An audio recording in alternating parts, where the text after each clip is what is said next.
First of all, I have never cheated on anyone. I feel like cheating on someone that you supposedly love and cherish is one of the most disrespectful things that you can do. So after getting married as a literal infant, I started to like have curiosities with age about myself and my sexuality, blah, blah, blah, blah. And I brought it up to him. I just talked to him about it because we were life partners and we were very comfortable and trusting of one another, to my knowledge. And he was very happy to consent to the idea of me like pursuing a relationship with a girl. He said that a girl being with another girl doesn't count anyways. So I said, bet. And I introduced him to her. He gave me permission before every single time we hung out. It was a very, very consensual period of our lives, all that stuff. However, during that period of our lives, it came out that he had cheated on me months prior with a very close friend of mine who actually lived with us in our home for a while.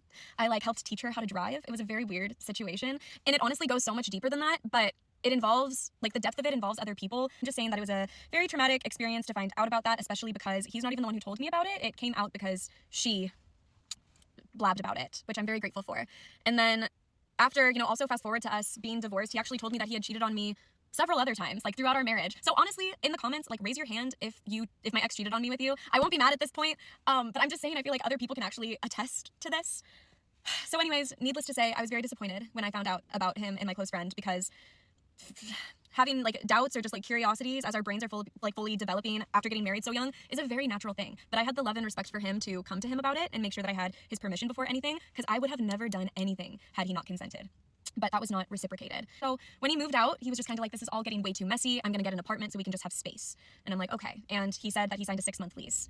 Fast forward to him picking stuff up from my house, and he was like, I actually lied. It's a year lease. So no, I didn't chase him after he moves out, and tells me that he signed a year lease after he cheated on me, turns out with multiple women. And also at that point, I knew that him and Taylor were a thing. So hold on. So he did not meet Taylor while he was going through a separation. Me and Taylor and him were all in a friend group. Taylor and I were never particularly close, but we visited her at work on multiple occasions. We went to her birthday party. We had a Friendsgiving together one year. We were all acquainted with each other.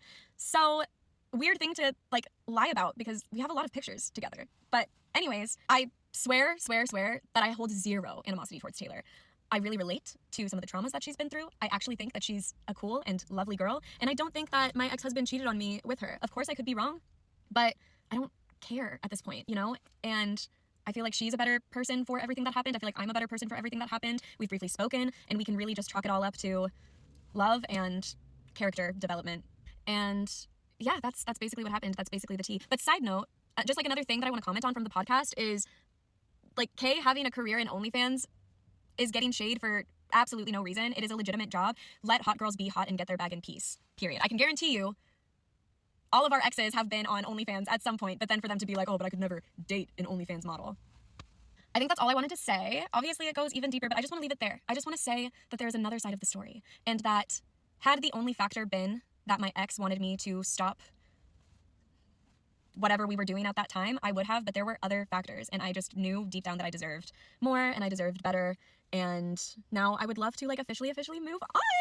And in the meantime, I do also want to say thank you so much for the amount of very kind comments that I've gotten. It's really made this whole process a lot easier. We for real need a support group for people whose very interesting exes go on reality TV. I think that's it. I think that's officially all I want to say. Okay, bye.